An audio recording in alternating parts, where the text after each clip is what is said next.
all right, man. I'm gonna act like I don't for a hot second. That's right. So please, man, tell me and everyone else who you are. Ken Scott, Provectus Group. All right. Provectus Group is a training self-defense company. Yep. It does a little bit more. So what else do you do with Provectus Group besides that? We do, training, obviously, but a lot of consulting for the firearm industry, for a lot of manufacturers. So whether they're coming out with a new gun or a new soft good, we're helping them develop that kind of stuff. We do a lot of training for law enforcement, and we manufacture our own stuff as well, and we produce a lot of content, so content creation. Okay. Before we get into the heavy questions, sir, what I have for you today is a Leaf by Oliver. Oh. All right, I'm gonna let you unwrap that thing. It's it looks dope. Yeah, you know what? It's an underrated cigar.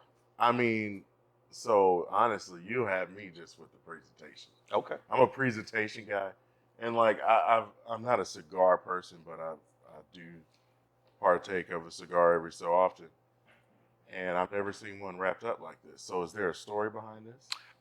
If there is, I don't know it. Okay. Well, hell, I'm gonna have to.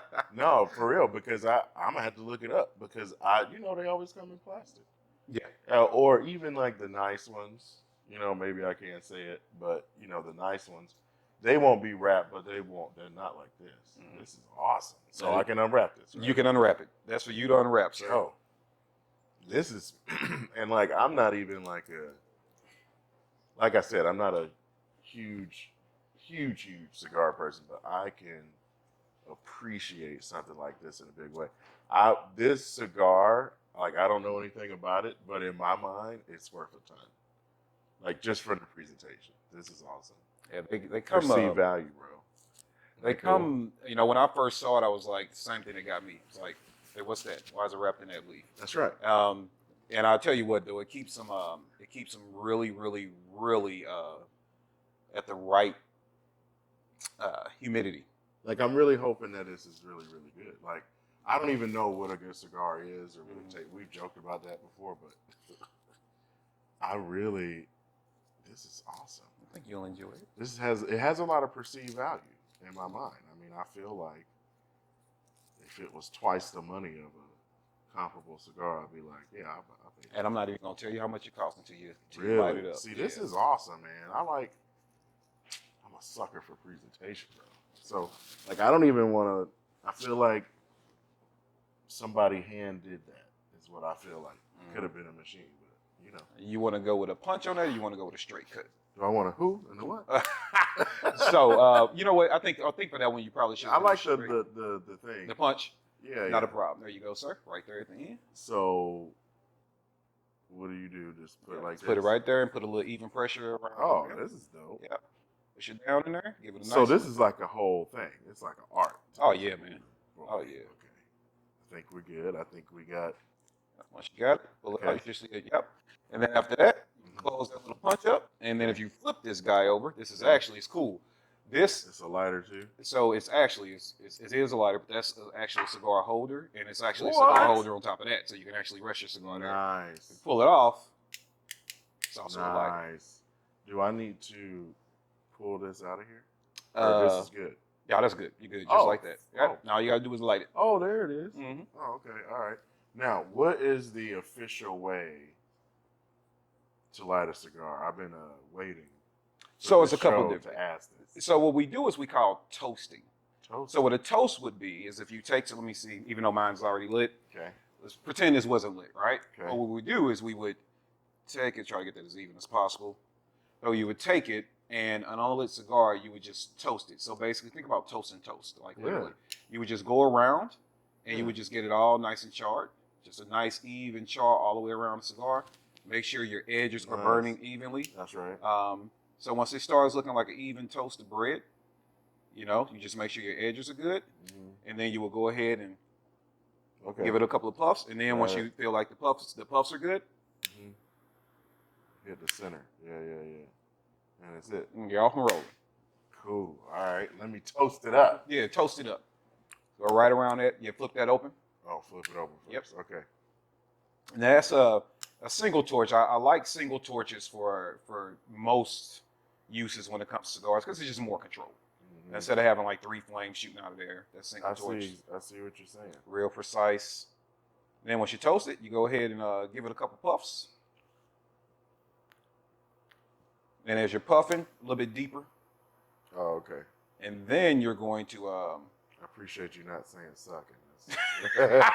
That's just hilarious. A little deeper puff, sir.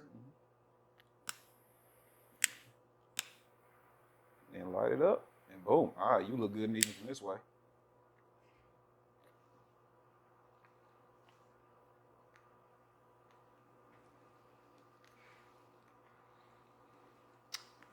I think I accomplished the goal. Yeah. And if you get what we call a run, which is where the leaf is burning uneven, Sure. just take that torch, the part that's uneven, just torch it before it can catch up with the rest of it. Sure. Good to go. And Cool. it'll be here for your use. So, and enjoy it. Enjoy. Okay, let me get that back. There you go. Get that one more time. In my infinite cigar lighting wisdom now. But it's important to take time with the initial lighting. Oh, so I'm screwing up. Okay. No. You're taking your time, which is good because you're getting it right. Okay. Because that's going to set the tone for the rest of the cigar. For the rest right? of it. Okay. You get it started. I would tell people, man, take all the time in the world to get it started right. So when it's going, you're really enjoying it. That's dope. All right. So, Mr. Scott. What's up? Nice show, by the way. Oh, thank you very much, sir. Appreciate it. Yeah, this is, I'm proud just as your friend, and as a professional colleague, you know what I mean? Fellow entrepreneur, I'm proud of you, dude. Greatly appreciate you, sir. Your words mean a lot. You're killing it. And I'm just proud to know you. It's dope. There's several of us I'm proud of. This is dope. Well, that I appreciate, and that's the reason why I'm glad you came today, because you don't know this now, but you're actually the first one being released. That's why we had to get you on here. Oh, we got to release you. Yeah, we got to get you the first one out. I was telling. Okay, that's dope. Yeah, I was telling my partner, like, hey, you got to put my man out first. You got to be the first one out there. Yeah. Well, vice versa on mine. Oh yeah. And we're definitely gonna talk about that for sure today. Got to. Yeah. So one of the things about Stogies and Straps that's really important to me, and I know me and you've had conversations, off camera, and I know it's important to you. But what I want to do with this platform is to not only just bring what we call quote unquote gun people, but I wanted to bring human beings on here where we can have a conversation about everything. Clearly, this is going to be a Second Amendment based platform. We believe in freedom, we believe in rights. But you know what, man? I always often tell people, but what are those rights protecting? That's right. Right? Who are we really at the core? Who are we at heart? Who are we when we're not touching guns or talking about guns? Fathers, entrepreneurs, community leaders, so forth and so on. So that's what I want this platform to do, be a way that we can talk about a little bit of everything. So one thing that people are going to want to know is a little bit about you and your backstory. Sure. So, if you had to tell me, I mean, we got time, just tell me, like, who is Ken Scott and how did Provectus Group become a brainchild of yours? I'm from Atlanta, Georgia, and raised by a single mother. And I have a sister. And it, early on, I knew there was a calling on my life for public service, right? So I was the kid that, there was a fire station that was probably a mile and a half from my house or so. And when they would leave the fire station with the sirens on, you could hear it from the neighborhood. So we'd hop on our bikes and ride, I don't know, a quarter mile to the end of the neighborhood to see it go by, just so we can get them to honk the horn. But I knew then, this is what I'm gonna do, And it wasn't so much, when you're a kid or when you're younger, even a young adult, you're like, well, obviously my calling was for firefighting, and yeah, that was partly true, but the calling was to help people. I love to help people, like I truly do. There are times where I don't want to, I think we all go through that. But I love to help people to a fault, and that's what that symbolized. So when I got older, I ended up getting into security. You know, I felt a calling on my life for law enforcement. Actually, I was watching Cops, and I remember when I was watching it, and I was recognizing that there are so many attributes that these officers were exhibiting that I also had, like being able to diffuse situations, being able to speak to people and talk to people, well and without triggering them. You know what I mean? Like I've always been good with people, but that came from my upbringing. Both of my parents come from the customer service world. They always owned several businesses. You know what I mean? And it was always a customer service sales type business.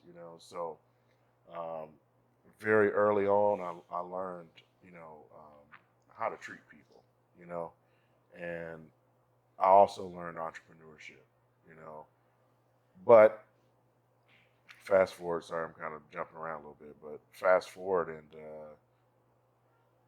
I decide I'm going to try law enforcement, but I figured I'd start with armed security first because I understood it's such a big leap to get into law enforcement. You know about this too. It's one of the few jobs on the planet where it's a serious process, and people don't understand. It could take a year to get hired at a lot of these agencies now. It is a very long process. And before I went through all that, so let me just kind of, I guess, get my feet wet. So I did armed security. Actually had an opportunity to get a lot of training. At that time, the bodyguard, personal protection scene was, at the time, there were a lot of dudes who were just big muscle heads. You know what I mean?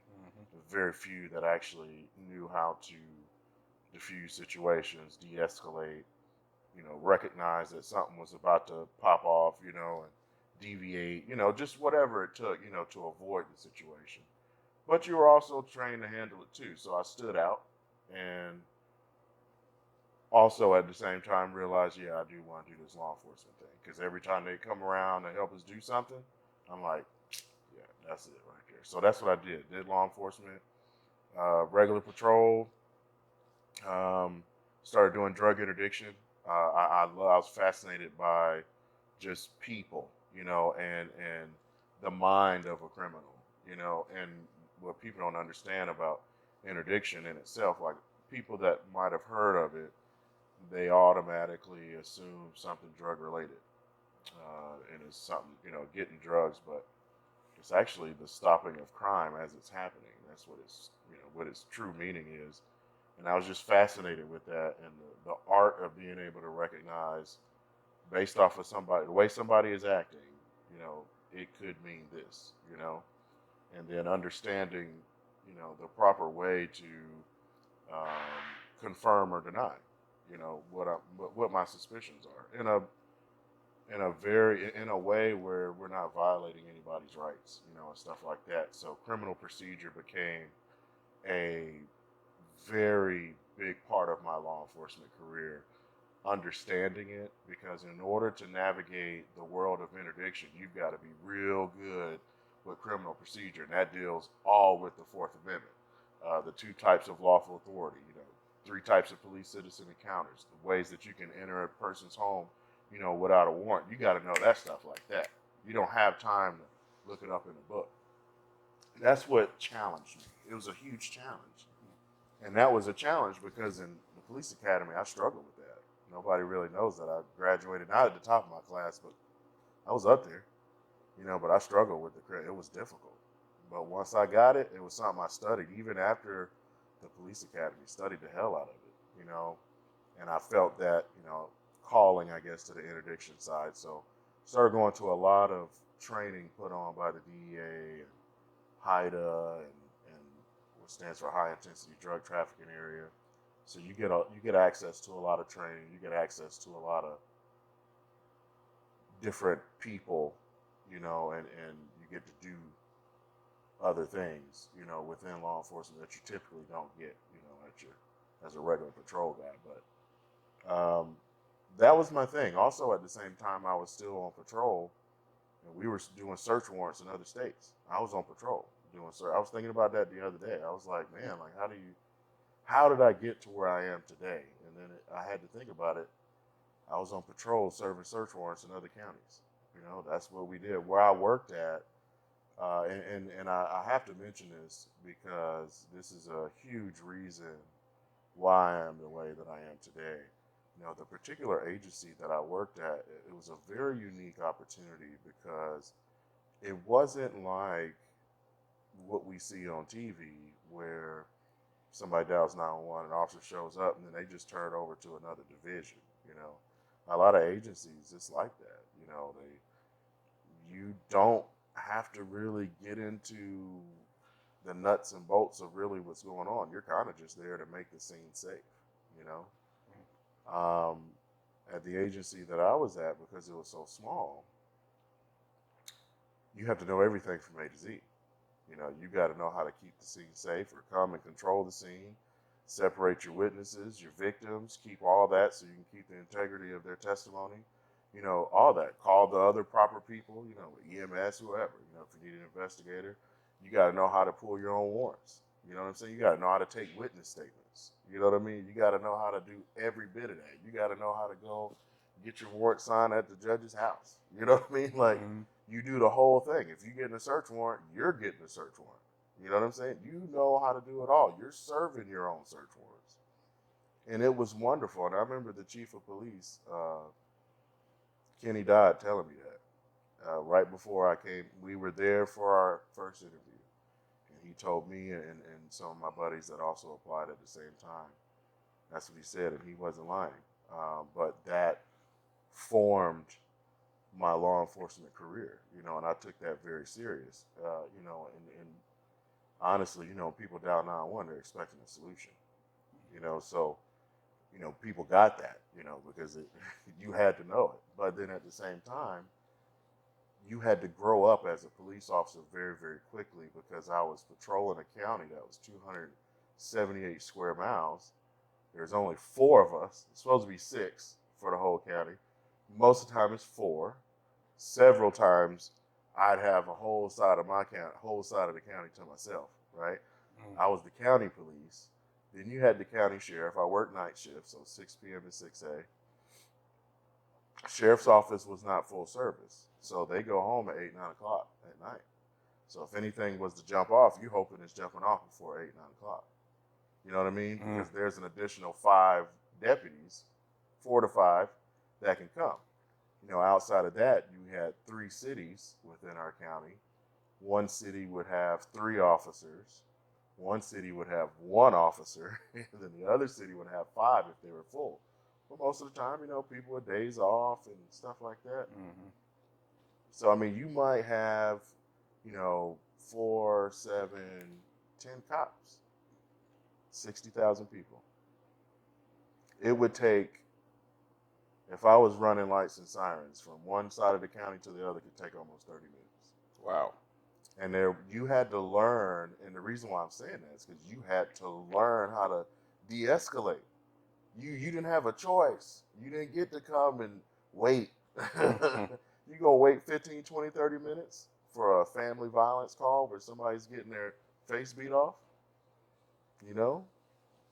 Dude, you had to learn how to police. You had to learn how to use every tool available. And the one I learned how to use the most was my mouthpiece. It kept me alive. And it kept a lot of other people alive too. You know, seriously. And I look back now, man, and you know, usually when I'm describing, you know, my law enforcement career, you know, I hit the highlights, the K9 and criminal task force stuff, and plainclothes stuff, and being a chief of police. But to be honest with you, what formed me was when I was on patrol. You know what I'm saying? Like, I learned how to, I was 25, 24, 25 years old. I became a man. You know what I mean? And not because I wanted to hit my chest. It's just, I really wanted to help people. You know, and not just when you needed like 10, 20 bucks. I'm trying to be there when your ass is on the line. You know what I mean? When you need a solution. That's when I want to be there. And that's like a motto of when we're partnering with companies and we're doing our deals, you know, we're very effective at, you know, providing solutions, and it comes from law enforcement. That was my job. So that's me, man. Yeah, after that, I did K9. I did that for 5 years. That was dope.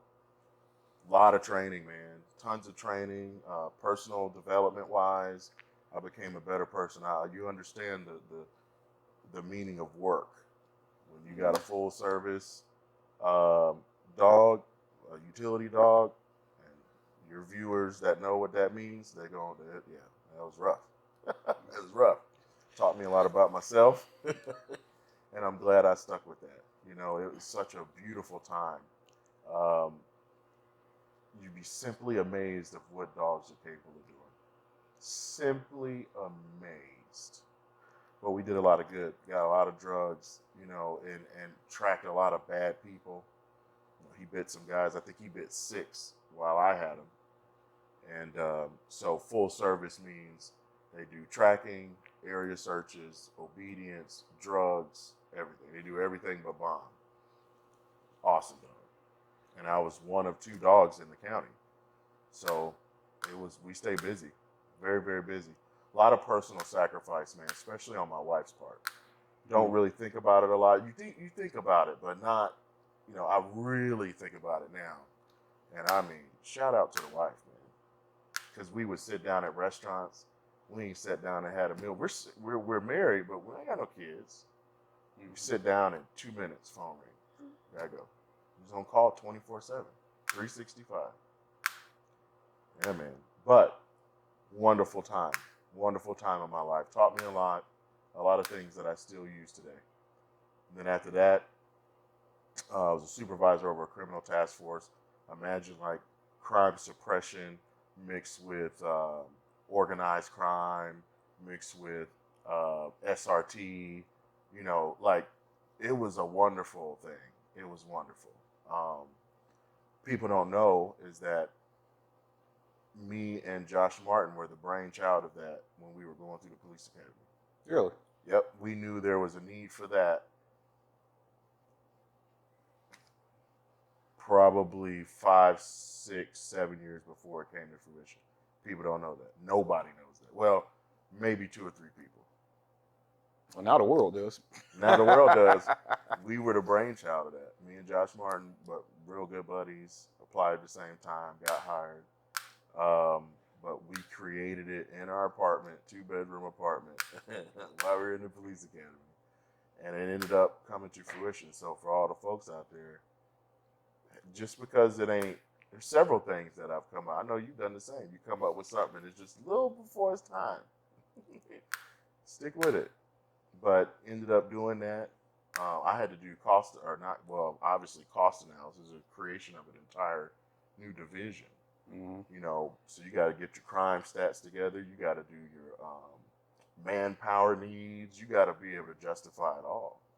And at the time, you know, there was no budget, you know, to throw at it. All right, yeah, we got $250,000 we can throw at it to get you what you need. And be creative.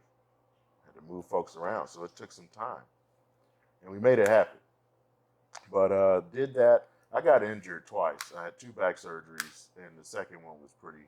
Not that the back surgery was bad; it was a great back surgery, but my back is fused, so it was recommended that I get out of what I'm doing. So I'm glad that I did that, big time. So did that. Was offered a chief's job. Figured, yeah, it's behind the desk. Provectus Group had been started in 2016, and I left law enforcement in 2016. 2017 technically, but did the chief stuff. My heart wasn't in it. It was time to do Provectus Group. But while I was there, we still did some good, a lot of good, actually. And what's wonderful is the individuals that I worked with. Hopefully, how we did things there, it's still with them at the agencies that they're at now, you know? And so that was good. Wonderful experience. And it was good. It was good. But my heart wasn't in it because it wasn't what I was supposed to be doing at the time, Provectus Group was. So I went Provectus Group full time. And I've been doing it since. And it's been amazing, simply amazing. really truly has. I think a lot of people run into that moment in their life where you can be, let's make it about money for a second, right? Sure. You can be financially compensated to do something you're good at, Yeah. and you run into, hey, do I make, I'll just throw a number out there, do I make $100,000 a year doing something I'm good at, Mm-hmm.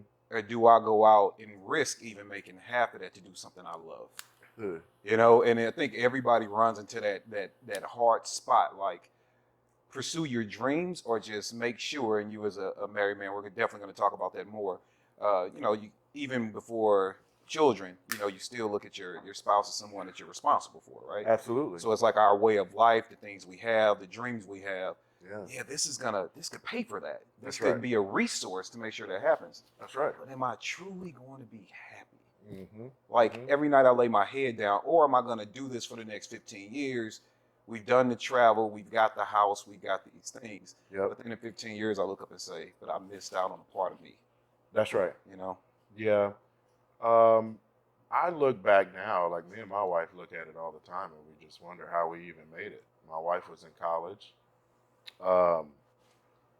I closed down a very successful security firm to get into law enforcement, you know, and a lot of people don't know that, but it was doing good and could have been making double and triple quickly. It was in that mode where it was all we had to do was scale, you know, had the good name, the brand was awesome. The pillars were there, you know, so, but I picked what my purpose was, you know, and I thank God I did it. And, I made $12.78 an hour is what I made. Wow. And, you have to work as a police officer, you have to work several jobs to make enough money to live just okay, halfway decent. We lived in an 800 square foot, I think it was 2-bedroom. Yeah, 800 square foot. It was nice though, but it's $500 a month. People don't know that. You know what I'm saying? Like, I've done it too, you know, for a long time. You know, I remember first time I made 50K. It's a lot of damn overtime. You know what I mean? Yeah. But what people don't talk about is I was away from my family. And a lot of times, you know, I remember saying this, man, you know, we get paid no money to protect people that don't give a shit about us. And I remember saying that a lot because law enforcement, man, ain't nobody thanking you for nothing. What they thanking you for? Nothing. What people don't know is I was a firefighter at the same time. People would call 911, their house is on fire. We show up, house still burned down. And they thanking us. Thank you guys for showing up. But I remember thinking that, man, and when you're making that kind of money, nothing, and you know when you leave this job, you got to go and work another job so that you can afford gas. Like a lot of restaurants will give law enforcement officers free food. I remember several times where if that restaurant didn't give me free food, I did not have the money to pay for it. That's law enforcement. I think people don't see that, and they're not supposed to. Right. It needs somebody to talk about it. I guess that's why I'm here. Yeah. You know, but you know what I mean? Like, dude, there's so much about law enforcement, man, that people don't see. People don't understand that the mental health of the vast majority of these cops is done. And they don't even know it. They chiefs don't know it. The lieutenants, they don't know it. You don't know it until you get out. And when you get out, you go, oh my God. I'm telling you, getting out of law enforcement is the best thing I ever did in my life. Getting into law enforcement was the best thing I ever did in my life too. I can understand that. You got what I'm saying? I get it. It was there for a reason. I thank God for it. But now that millions of us, cops, dispatchers, EMTs, paramedics, firefighters, nurses, these are, you know, first responders. screw. We got to do more for them. Got to do more for our veterans. It's like the mental health, bro. Man, I thank God that my back was toe up. It's time to go. I think a lot of individuals, in regards to law enforcement, and I could tell people, I see it both ways. I consider myself to be a fairly balanced individual. I acknowledge my biases. I acknowledge, anything that I have going on within me. And I often tell people that when it comes to law enforcement, right, you take the things we've been saying, we can go way, way back, but let's just take the last 6 years, into account. And I believe there's a middle ground that's not being talked about. Sure. The middle ground is this. I believe that most people in the middle don't have a large issue with the cop. Sure. I don't have a problem with the cop. Sure. I think they have a problem with the entire system that in many aspects the cop is just a victim of as well. Right? Like I think, we have a problem with the system. And I believe that a lot of individuals, because they side, let's just for argument's sake, side with pro-cop versus anti, let's just for argument's sake. I think that both sides won't come to the middle to have a reasonable discussion. So if I'm on the anti side and I see pick high profile case, right? And I don't see that the cop is getting reprimanded or getting the punishment we think that he should for doing something that we look at and we feel as a human being is wrong. Then that's going to stir me up even more. And then when I'm stirred up and I'm speaking out about it to say, hey, I don't have to have a problem with the 50 cops in my area, but I got a problem with this dude and what he did. And now I got a problem with the 50 cops and the mayor and everybody else because he's not being held accountable. That's right. And then the people on this side are like, well, if you're pro-cop, you're kind of like, well, because you're speaking out against law enforcement, now I got to feel like I got to step in and I got to speak for them. And what we're missing in the middle is the justice component. That's correct. Someone said to me, and it's nothing I haven't said before, but someone in a post I put up recently came in and said, human beings, and I'm paraphrasing, but human beings are imperfect. Human beings will continue to err, always have erred, and will continue to do so. And the issue is that one side of it is not acknowledging the fact that these are flawed human beings, and there might be other people that are speaking up against the flaws. Yeah. And then the people that are speaking up against the flaws are not necessarily always taking into account how complex the situations can be when you're actually in them. Yeah. Right? And I really think in the middle, it's the best way I've ever said it is, I'm not clearly, I tell a lot of people, and I didn't do all the, I didn't do half the shit you did in law enforcement, right? And I tell people all the time that when these people don't have a DSN, they've never been a part of the system, they've never seen it. And I'm like, I get why you feel one way or the other. But when we start talking about the civil liberties and civil rights of human beings, we have to be able to hold any and everybody accountable for it all times, right? Yeah. And I think that for people that have never been a part of the system in any way, they see it just from their experience level. An example will be like where I'm from. The only time, man, we had interaction with law enforcement, and there's one great story I will share with you, but when we ever had any interaction with law enforcement, it was always negative. Right. And I remember for a small, brief time in my childhood, I lived in the suburbs. It was for 2 years. I lived in the suburbs, and then the rest of the time I spent in the city. And I would never forget this cop. And it was a town called Breckenridge Hills in Missouri. And this cop came around the corner. Now, at this time, I'm a young kid. I'm probably I don't know. I'm young. I didn't have a feeling. When I saw the cop car, actually, I just wanted to cut the damn lights on. I thought the lights were always cool, right? Dope, right? Right? Hell yeah. So Hell yeah. he hits the corner, man, and he pulls up. He lets his window down and tells about 5 or 6 of my buddies who are riding bikes doing kid shit. He's like, "Hey, y'all come here." And we walked over to the car, and the first thing out of his mouth was, "I want you all to tell me your names, follow with your grades in school." That's all he said.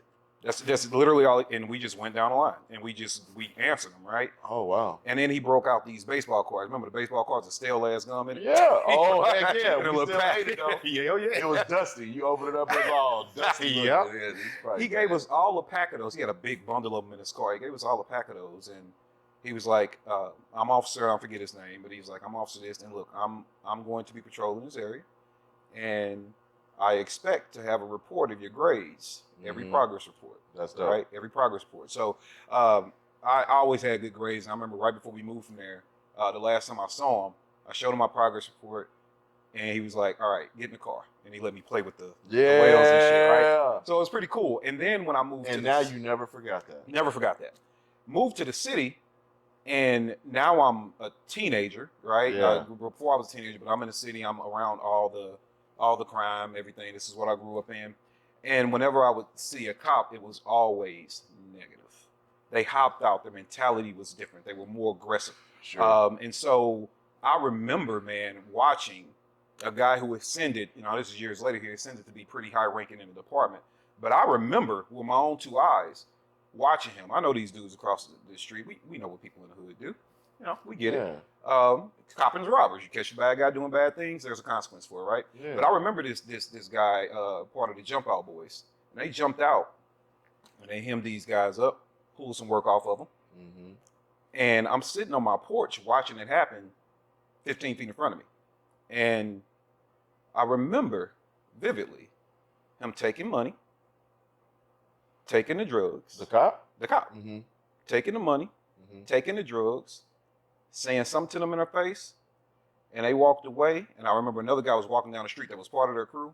He snatched him up too, ran his pockets, took everything out of his pockets, and got back in the car and left.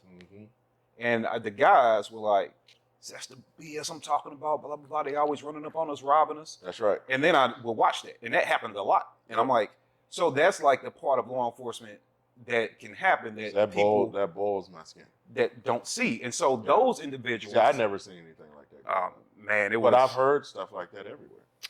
It happens. We had a couple of videos that came out probably a couple of years ago now. I think it was in Baltimore. There was like 3 separate videos that came out in 3 separate incidents where they caught cops planting dope on people. Yeah.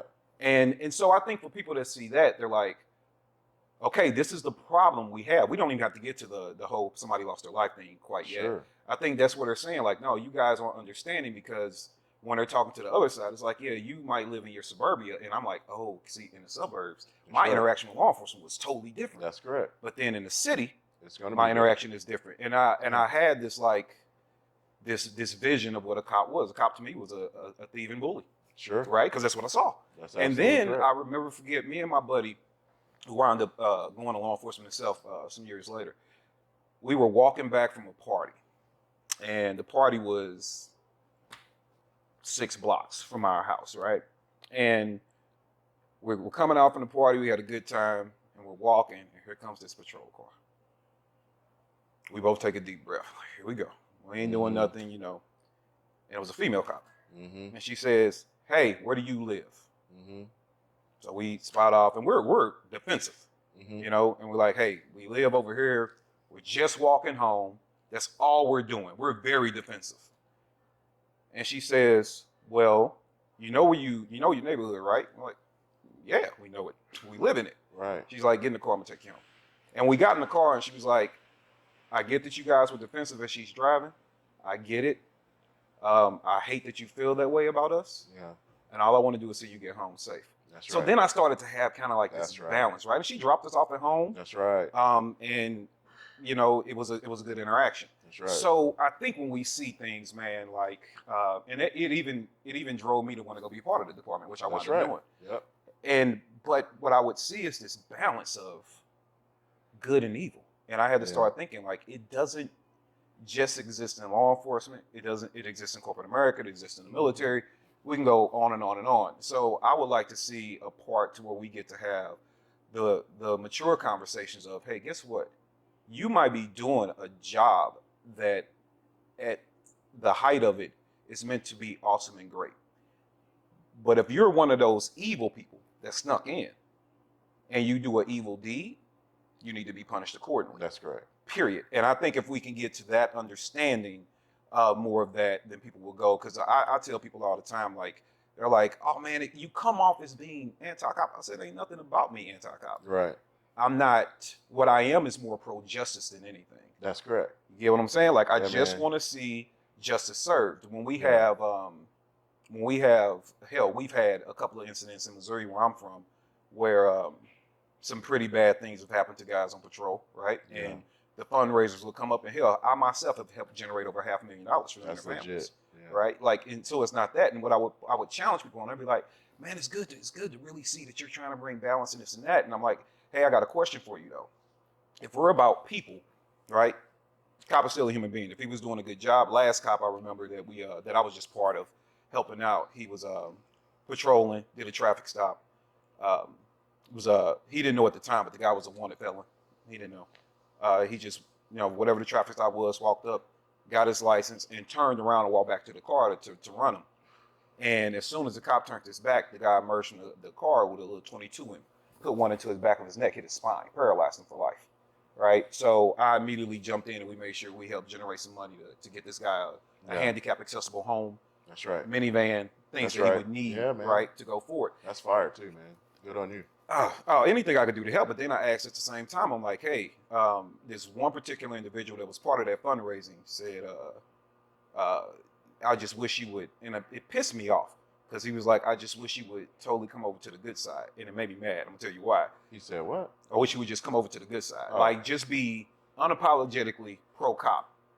I don't care through what. That's pretty much what he was saying. Oh, yeah. And I asked him, I said, now let me ask you a question. So another fundraiser I was doing through my Aiming for the Truth program was to get young men at the time. I wanted them to get transportation from their school bus drops to their homes. Because what a lot of people don't understand is some of these kids, like me growing up, I would be dropped 8-9 blocks from my house. That's right. Dude, I had to walk through 6 different gang sets to get home. That's and I'm literally crazy. like having to be a chameleon. Like I would have to take off certain shirts. That's crazy, man. And I'm like, these kids are not only being tortured walking home, some of them are also being influenced on their walk home because absolutely, the guy catches you like, hey, that's man, right. let me talk That's to you. right. Hell yeah. And so he was like, I was like, so we can raise, and I'm not saying we shouldn't because we should. So we can raise all this money for this. Yeah. I said, now, how good would it be if a department would then turn around, or even you, Mr. I'm only pro-police and they can do no wrong, how good would it look if we donated money to these kids? And what about when this kid has been shot, just going through his neighborhood? How come we don't help his family? That's right. Right? So I said, if we're going to be about people, let's just be about people. That's right. Good people, good versus evil. I think if we can just do that, yeah, I think we'll be better. Because I don't really think that a lot of the country is necessarily anti-cop. I think a lot of people are screaming pro-justice. And the last thing, and I'm going to lead you on to the next thing, I remember this, we were going through I want to say it was dealing with Breonna Taylor in that situation. And one of the riots, it was a riot cop who got separated from his unit. Mm-hmm. And it said made online. And he was all by himself. And he's got 400 or 500 people that are part of the protest around him. And there was a link of men that joined arms, and they all happened to be black men. And they joined arms. His back was against the wall, and they did like a half moon around him. That's right. Right? And they protected him. Oh, man. And they said, that's not what we're here for. That's right. Absolutely not. That's right? right. And this cop, and kudos to him, because he's just standing there like his baton at his side, and he's just like, whatever y'all doing, please, for the love of God, keep doing it, because he couldn't get no help. Man. But those men, those 12 to 14 men, stood guard and protecting him. I'm like, so if these communities are so anti-cop, how easy would it have been like, we ain't see shit? That's right. And let whatever might have happened to them happen. Well, it would have happened. I mean, Right. It's happened to a bunch of folks, cops and just random people, tipping people's vehicles over and stuff on the interstate, like, wow. Yeah. Like with people in them. True. So, you know what? I guess I will ask you, especially because, I know for symbolism purposes, when you say chief of police, that's a pretty big damn thing, right? So as somebody who has achieved high levels of law enforcement, done a lot of interesting things, and also self-admittedly says, my biggest asset was my mouthpiece, communicating, talking to That's people, right. right? Where do you believe, and I can't hold your feet to the fire on this because I know it's so many different answers, but if you had to pinpoint one, where do you believe modern society has lost its way with community and police relationships? Where is that relationship really faltered at? It faltered at the basic level, on a human level, just on communication. I think that the society that we live in, unfortunately, people are living more of their lives online than they are in person. Mm. I think we were going down that path a long time ago, and then COVID just multiplied that. So we don't have to. That's where cancel culture comes from. We don't have to understand reasoning. Because I don't have to talk to you in person. Literally, nowadays you can kind of go throughout life without having to do much interacting with another human being in person. So you don't have to. I think we had this conversation one time. Back then, growing up, when we grew up, you didn't talk shit like that because I had to see that dude tomorrow, right? There was no such thing as a keyboard warrior, right? No, sir. But that's the problem. I get to cancel you because there's no ramification or consequence. I get to cancel you, say what I want to say. It doesn't matter if you're a cop or not. There's no ramification. There's zero consequence. And I can say some pretty damning things. And the older we get, the more we understand what the power of word truly is. That's horrible. That's what it is. It's a human problem. We got to spend maybe a little bit more time sharing a little more love and compassion to one another instead of hate. Instead of assuming, instead of taking things personal. I was the king of taking shit personal. I'm reading a book right now called The 4 Agreements, and it is actively in the process of saving my life. Seriously, man, actively. I've read it 4 or 5 times now. Going back, reading it again. I love it. I love it. You got to read it too. 4 Agreements. The 4 Agreements. And when you read it 20, 30 times, I'll read a chapter and I go back to the beginning and do it again. I don't just breeze through shit. When you're trying to read for comprehension and then actually apply it, I'm trying to change my life. You know what I mean? Not a small characteristic, but it's been an incredible book. And it's helped me understand things like that on a better level. And it's going to require communication. It's going to require what we're doing right now, conversation, and being willing to converse with someone who is maybe on the other side of the fence or feels differently than you do, and truly being okay with their opinion. Meaning, if their opinion is, yes, I'm into whatever it is, or I'm a Democrat and you're a Republican, or, those conversations you usually try to avoid when you want to like somebody, religion, politics, you avoid that stuff. No, I have learned to welcome those conversations, man, because if we truly want to live in a better world, we got to learn to do that, and I've got to be okay with you and your opinion and how you feel, and we can still love each other. Seriously. That's where it's going to come from. It's going to come from law enforcement stepping up and communicating like a human being, not communicating in cop jargon. Get on TV. What's so hard with saying, hey, my name is fill in the blank, whether they're a PIO, public information officer, or it's a high-ranking person. Hey, I'm Chief Scott. There was a shooting here. We don't have much information. A couple people have been taken to the hospital. We're still looking for the person, or we have an idea of who it is. We're actively looking for it. If you got any information, we want to partner. You know what I mean? Like, talk to people. Talk to them.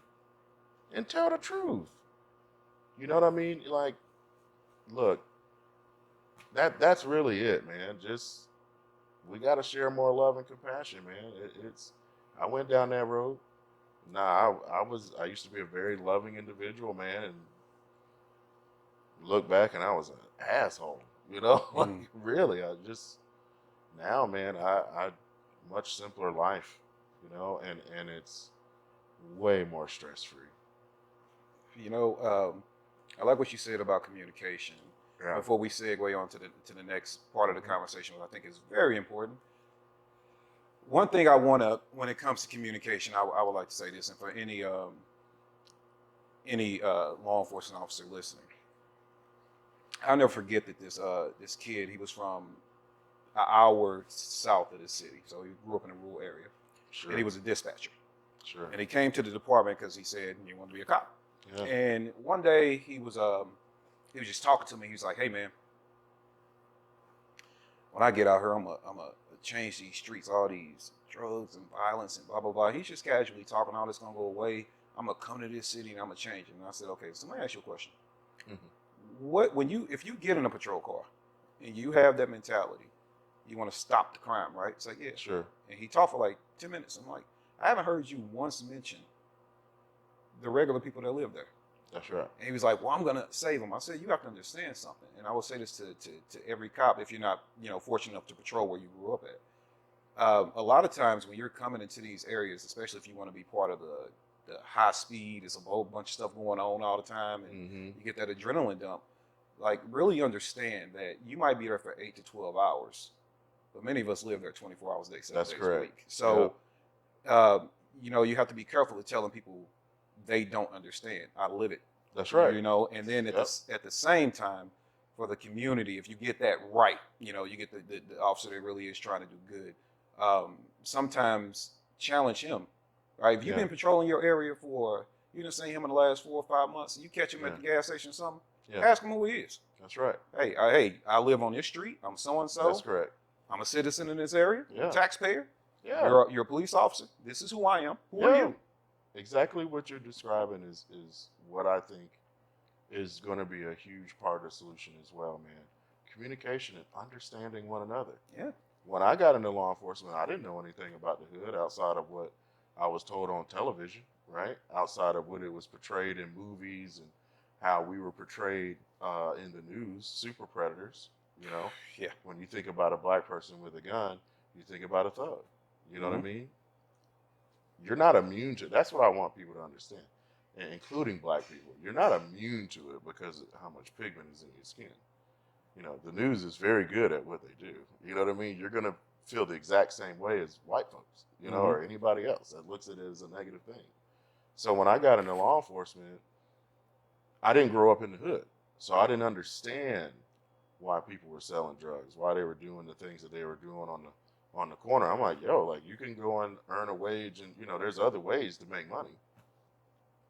So I had to interject myself into that because I didn't grow up in that area. It wasn't that many black people on the force, right? So white dudes ain't finna ride over there like that. I get it, People generally feel more comfortable around people who are like them. So there's nothing racial about that. That's why black folks like to live next to black folks. White folks like Mexicans. Everybody, that's normal, right? That's a thing. I got it. Why they didn't? Because they didn't understand it either. Just like me. The only difference is that I went over there and got out of the car, right? And went on the car. And I remember the first, 3-4 times I came over there. They stashing their shit, throwing it. I never forget they throw them in the little water meters. Like we can't see them. And a couple of them took off running. And I'd be like, I'm not running after them. I'm like, you tripping, dog. And I walk up to them and go, hey, I'm not worried about any of that, man. I'm just coming to chill with you, straight up. And it took a while, but I developed a relationship with them where like I could roll up and they weren't saying nothing to the other cops. They'll say something to me. This is what happened. You know who it was. You already know what Junebug be doing. All right, cool. You know what I mean? Right. But, I don't have to agree with your cultural decisions. I don't have to agree with your entrepreneurial decisions. I can understand it, though. What's wrong with that? And what I understood is that their definition of success was no different than mine. They just have a different method of going about it. Our definitions of success or the road that's laid out or how we see ourselves becoming successful is created and derived based off our knowledge, training, experience, how we were raised, epigenetics, all these things that go into that, including your environment. What you grew up seeing. Who was your example of success, right? And how did they get it? It was the dude on the corner selling dope. He had the women, the cars, the money, the clothes, the beat. That's success. That's no different than going to graduating high school, going to college, getting a job, and making $100K, $200K. It's the same. It's the same. And that's what the hood taught me. That's what law enforcement taught me. That's what taught me humbleness. That was my first taste of you should stop assuming. Mm. That was my first taste of these motherfuckers just like you, bro. They just like you. They're just not understood. But then when I get a little bit older and I get in my 30s, you understand a little bit more of life, right? And you understand business and you understand, and that's why I think all people should understand business and economics, because you'll understand how it works, and then it makes it so much easier to understand what people are willing to do to get that money. Absolutely. Yeah, it's a big, big deal. So, you know, that was me, man. Law enforcement taught me a ton, man. It taught me a ton. And I keep all that stuff with me now. But we need the communication. Exactly what you said. We need some people that are willing to be vulnerable, you know, and talk about law enforcement. And I've talked about it on shows in the past. I remember being a cop, and I'm proud to say that I was a part of getting rid of some of the bad ones. But I can also sit here and say that there were some where I didn't have the courage. You know what I'm saying? Mm. So it takes a little bit of vulnerability. Do you know how many hundreds of thousands of cops feel that exact same way right now? What if them hearing this, hearing me and you talk about this, what if they heard other law enforcement officers standing up for what was right? Going, you know what? I remember that. I remember going, that guy's a piece of garbage, just like any other job. I've had so many other jobs outside of law enforcement. You know what it's like. You work with that person who's just, you like, how do you have a job? Yeah, like, absolutely. The person that can do stuff and just can't get fired. Yep. But you do it, you die. Yep. What I'm saying is that everybody understands it. We've all been there. Now, that does not mean that, well, because this happens just in life, it's not a big deal. Oh, no. You took an oath. You understand? It's a whole different situation. Okay? They need to be gone. Immediately. Immediately. And they also, but then people don't see this side of the fence, because in law enforcement, unfortunately, a lot of these bad apples are allowed to resign in lieu of termination. Okay? So what, as a chief of police, when you're sitting there going, I got to get rid of this person somehow, I just want to get rid of them, right?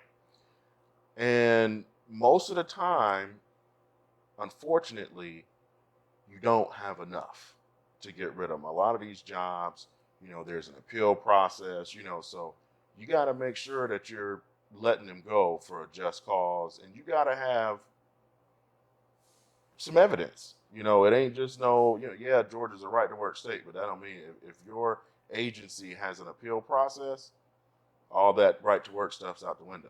Okay, so you got to go through the process. So a lot of times you just don't have enough. They're a piece of crap. They don't know how to talk to folks, you know, half the time, but it just ain't enough to fire them, right? And they stay gone, right? Because what happens, so here's the other part people don't know about it. A lot of the reasons why these agencies are a little messed up is because of the elected officials that control the money. Oh, absolutely.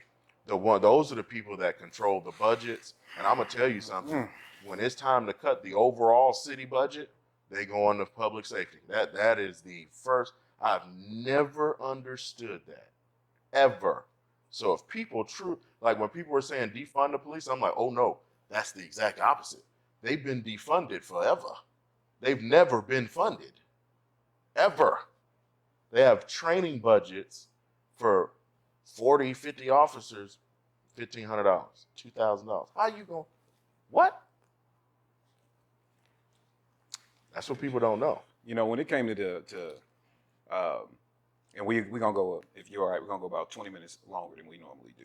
You do whatever you want, dude. I I'm straight, homie. I definitely want No, to. No, for real. Like we gotta talk. This is the good shit. I told I'll give them an example, but when it came to defunding the police, I told people, I said, you know what, I'm going to disagree with that. And when I said it, like my platform was like, you? I said, no, hear me out. Yeah. Said, here's my thing. I'm a person about accountability. Sure. Like if I screw up, tell me I screwed up. That's right. Like I'll take that hit because that's how we get better. But I want you to have all the training you need. I don't necessarily need you to have 17 Bearcats, but I definitely need you. That software, I need you to be as trained up as humanly possible. That's And then obviously we want to make sure you got the appropriate hardware. But I want you to be trained up as humanly possible. So if you do wind up being one of those evil people, you can hold your feet to the fire. I know damn well you knew better because we didn't put a lot of money into you for you to know better. Absolutely. Right? And those agencies that pay their officers well, they take care of their well-being, and they have great training, they have very, very low turnover rates and very low complaint rates. And it's not like these places, and usually these agencies are in decently affluent areas. So it ain't like a lot of people don't live there. And it ain't like they're not very educated enough to know how to complain properly. Right. You know what I'm saying? It is what it is. Which is interesting too, because when you take the affluential areas, right, which we all got those suburbs we know about. That's right. Right, when you take those areas and everything you say, I believe to be true, right, because you see a lot less coming from those areas, and this is where I want the American people overall to understand. Now, you go to the closest major city to that suburb, where the training is not as well funded. That's right. They are not doing any kind of community development, really. And to a degree, I kind of get it because you might be running from call to call to call to call to call. Sure. You might not have the time to do it. And then look at how the relationship with the police is so different. Sure. Right? And that's where I think that a lot of that needs to come into play. And I love what you said, and I'm glad that you brought it up about understanding some of the people there. And it's two things I'll say. And I said this, I got called out to a convention couple of years ago out in Riverside, California, where I spoke to several thousand probation and parole officers, police chiefs, and all kind of community leaders. And in my presentation, one part of it was I told them, I said, hey, I'm just picking on the young men for right now, right? Sure. Those young men that you see, understand something. Like, you will be quick to talk about the fatherless households, right? Even though that is definitely, those statistics are now proven to not be as true as they were several years ago. But imagine you being a 15, 16, 17, 18-year-old young man, and you've always had to fend for yourself, right? When you go back to who we are as human beings, especially young men, we crave discipline and structure. We all do, right? Sure. But you haven't gotten it. Mom's trying to work 4 or 5 jobs to keep up. Lord forbid if she on some kind of drugs or something like that, right? That's but right. She's trying to keep up. Maybe you out there trying to defend for yourself. So you've developed yourself into a man the best way you knew how. That's right. And you learn to eventually resent authority because when you craved it, it wasn't there. That's right. So I'm going to do this minus these authority figures, this guidance, this discipline that I craved. I'm going to do it on my own. And then what happens is this guy pulls up in this cool car and this shiny badge, and he starts barking orders at you. That's and you wonder why they bark right back. That's because the authority figure. I told him, I said, a lot of times, sometimes they ain't even yelling at you, the cop, they yelling at you, the father that was never there. That's right. Pissed off about that, right? Amen so to that. Understand the mentality, because if you allow that young man to yell enough, you might be surprised what comes out at the end. That's right. And I remember when I was in They'll process. probably start crying. Oh yeah, they will. Happen all the time. They start crying. You nailed that right on the head, bro. Oh my gosh, I saw that so much. Young boys too, 8, 9, 10. The juveniles that if you don't get a hold of, they're going to be your next generation of serious criminals. Yep. Robbing, armed robbery, Go ahead, I'm sorry. Oh, no, I mean, you're fine. I remember, I tell this story quite often. Never forget, I was in processing, and this young man came through. And, when people just fidgety. Sure. What's wrong with you, man? He's just real fidgety. So I'm looking at him, and I'm watching his body language, and I'm like, hey, I'm searching him. And I cleared the floor, and I said, come here. Took him over in the corner. I said, what you got? Yeah. All right. I know you in a penal institution. That's right. You understand how the level of consequences change. Yeah, you're going with on it now. Yep. I said, so come here, man, what you got? He wound up having an 8-ball of hard on him. Sure. So I said, okay. He's 18 years old. Yep. He done. Passed the guard line. Man. Instant felony. Big felony. Big felony. That's the one the judges go, nah, no bond. No bail. Done. You messed up, homie. What recognizance? You That's get right. nothing, That's homie. right. That's right. So I look at him. I say, "Hey, man, come here." Now, this me in two roles: a professional, right, and then me understanding, have lived it. Sure. So, pull him into the bathroom. I say, "Now look, understand something. This is a pivotal moment in your life. What we gonna do right now is we're not gonna give you this 20 years. I want you to crush it and flush it, and I'm gonna stand here and I'm gonna watch you do it." That's right. And it was kind of funny too, because he looked at me like, "Hey, that's right, man. You gonna flush that?" That's right. You know what I'm saying? Boy, you need to. Yeah, boy. Yeah, boy. Worry about that crap when you get out. So he did. Yeah. Good for you, man.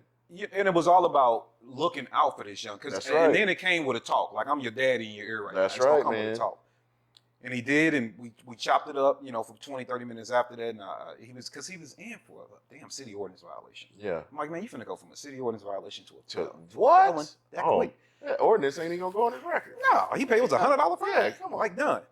So I wound up seeing him, and it's changed. It really drove me further. I was already in the community outreach and doing it, but it pushed me further into it. I saw him some years later. Did not recognize him. Yeah. But he recognized me. That's right. And he walked up to me, and he had a girl and a couple of kids with him. Yeah. And he walked up to me, and he was like, "Yo, I don't know if you remember me or not." Now, me, I'm on guard because That's right. It's instantly. Always when I see you, I'm like, hey. Yep. But he was like, "Man, especially you." Yeah. Yeah, especially you guys. I'm going to catch you, and I'm going to get you, right? Yep. He wound up saying, "Man, I just want to let you know that incident," he said the incident. I remember that. I'm like, "Oh, okay, you." Mm-hmm. He's like, "Yeah." He's like, "I just want to let you know, man, it changed my life. That's right. I got my woman now. I got my kids. Man, look, I left that alone. That's all it took.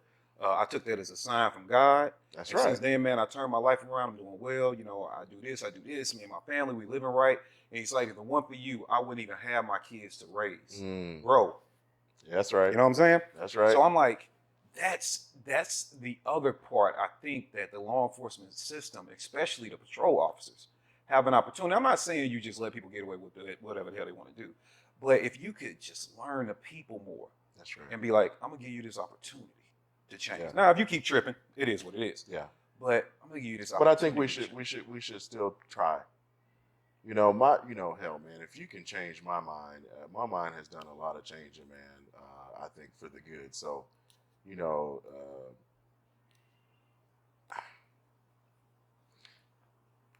I think we can do it though. I really think my mom called me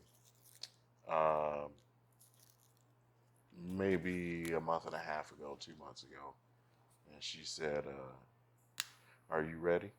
And I'm like, "Huh?" And she's like, "You ready to stop running from your calling? You were chosen to do this." Okay. And she explained the difference between a calling, a purpose, a gift, and when you're chosen. And she's like, "We don't have a leader right now." And when you hear something like that, you're like, "Nah, I'm good." But we're running from it forever. You know what I'm saying? And running from it forever. And it's somebody's got to be the conduit. You know what I mean? And if that son of a bitch got to be me, okay. But I truly think that the only way to change this country for the better is through the 2A. It's through the Second Amendment. A couple reasons. Without the Second Amendment, you can't defend the others, okay? 2, nobody cares about a piece of paper with ink on it. And that is literally what laws are. A law is a law because we say it is, okay? There was a passage, Martin Luther King said, we were running around here in Atlanta doing a photo shoot. So we were on location. We had been to a bunch of different locations. And one of them, there was a mural of Martin Luther King. And let me find it real quick. And it put a lot of things into perspective in a much different way. Secretly, low key, like MLK is like someone I truly respect and admire for what he accomplished um, with his mouthpiece and without violence. Mm-hmm. We're going to start a new, instead of MLK, we're going to call it MLX. Okay? We're peaceful, we're kind, we're loving, and all that stuff. But now we can back it up. You got what I'm saying? Absolutely. Yeah. I'm not a violent man by any means, but I'm very capable if need be. And this photo is a booking photo of Martin Luther King, and his booking number was 7089. I'm sure a lot of your audience knows what I'm talking about. But the passage is powerful. It says, one has a moral responsibility to disobey unjust laws. And when I first hear that, I'm like, oh, oh man, that's, but then when you think about it and you process it, that is absolutely correct. And all he's saying is you have to be willing to stand up for what's right. It's going to be ugly. You might get sprayed with a water hose. You might get arrested. You might be beaten with batons. You might be bitten by dogs. But you still got to do it. The difference is that we have an opportunity as a humanity in this country to lead from the front for the world. Because what is going to happen when people that are tan and people that are light-skinned truly come together, because we all the same. When we truly come together, we can be the example for the world. And we're going to do it through the 2A. And we're going to do it in a loving, compassionate, and understanding way. Give everybody a great example. All these millions and millions of new gun owners, a lot of them probably came from the other side, right? Using my air quotes. People who were probably not pro-gun at one time, and now they own firearms to protect themselves. Let's be kind and loving to them. Let's welcome them with open arms. This is not the time for I told you so. This is not the time for, yeah, we've been telling your dumb fill in the blank. What is your problem? Stop measuring appendages and let's lead from the front. That's to all men, women, everybody. And if you're a person of color, you better own a firearm. That's exactly every show I go on. I tell you, if you're a person of color, you're a tan individual, you need to own a firearm because there was a time where we were not allowed to. And don't just own it. You need to be very proficient with it. You need to know it inside and out. You need to be very, very capable. Because just owning a gun ain't nothing. You need to be capable. Okay? Mm-hmm. And violence is always the last resort. Going to your gun is always the last resort. But you need to be capable. You're absolutely right. With that mentality of, the waving the finger, I told you so. That's right. What were you over the last 10 years? It's not going to want people are not going to want to sit at the table with you. That's right. They're not going to want to talk to you. As a matter of fact, when it comes to that voting box, your rhetoric, if you're the person that's attacking people for like that, you don't know how your rhetoric is going to affect them when they get to the voting box. Because they're like, you know what? In spite of me and what I feel, I will vote a certain way just to piss you back off. That's correct. Just because I feel like you attacking me, even if it hurts me. That's correct. Right? So I think in a lot of ways, you're absolutely right. Another thing, too, that people need to understand about MLK, and I think that if people would just hear this as well, then maybe they'll calm down. He's such a great man. He said, injustice anywhere is a threat to justice everywhere. That is absolutely correct. And if we just would take a deep breath and understand that. And then to your point about everybody getting along, another guy that I like to follow is Fred Hampton. Okay. Right, Black Panthers. And one thing that he did that a lot of people don't know about in the Chicago area is that Fred was doing his thing. He brought his black people. He was doing his thing. Fred also had an epiphany.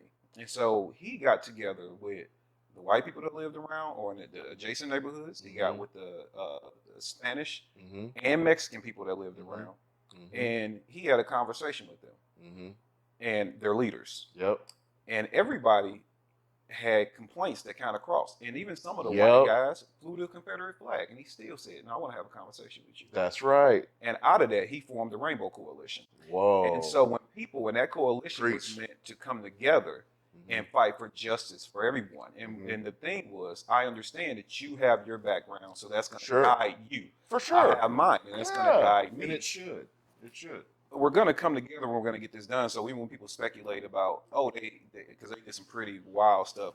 If people want to just see like a snippet of it, watch, what is it called? Judas and the Messiah. Okay. Judas and the Messiah. I apologize for saying the name wrong, but that movie was great. And when he was killed, because he was assassinated by the government, when he was killed. Is that the one where they went into his house in the middle of the night? Yeah, had him drugged earlier. And his girlfriend was pregnant? Yep. Damn, boy.